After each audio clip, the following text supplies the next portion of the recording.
देशामध्ये कोणीही केलेल्या चांगल्या कामाचं श्रेय स्वतःकडे कसं घ्यायचं हे आपण भाजपच्या लोकांकडून शिकून घेतलं पाहिजे. बघा, तुकाराम मुंडे एफडीए कमिशनर म्हणून चांगलं काम करत आहेत. त्यांना राज्यामध्ये देशामध्ये प्रसिद्धी मिळत आहे. पण त्याचं श्रेय घेण्यासाठी देवाभाऊ बघा कसे सगळ्यात पुढे येऊन टपकले. देवाभाऊ 15 वर्षांपासून तर राज्यामध्ये तुमचंच सरकार आहे. मग इतके दिवस काय केलं तुम्ही? का तुमचं सरकार झोपलं होतं? इतके दिवस 15 वर्षे गुटख्याचे मटक्याचे गोरखधंदे कशासाठी चालू होते? कोण चालवत होतं? तुमचेच गुंड प्रवृत्तीचे आमदार किंवा त्यांचे चेले चपाटे गुटख्याचे धंदे चालवत होते. मग ते कशासाठी चालू होते?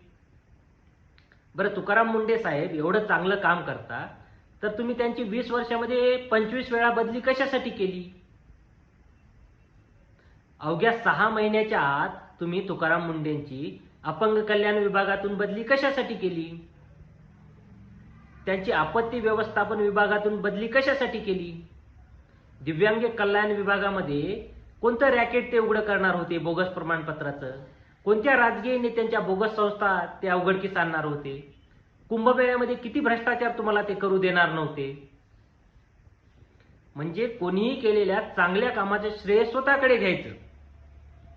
जसं मोदी साहेब एखाद्या खेळाडूने, आंतरराष्ट्रीय खेळाडूने एखादा संघ जिंकला किंवा एखादा वैयक्तिक खेळाडू जिंकला की मोदी साहेब त्यांना फोन करतात आणि त्याची रेकॉर्डिंग व्हिडिओ सार्वजनिक करतात.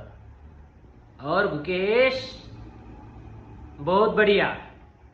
किंवा एखादी महिला कुस्ती खेळाडू एखादी कुस्तीचा सामना जिंकली की त्यांना फोन करायचं, त्यांना आपल्या घरी जेवायला बोलायचं.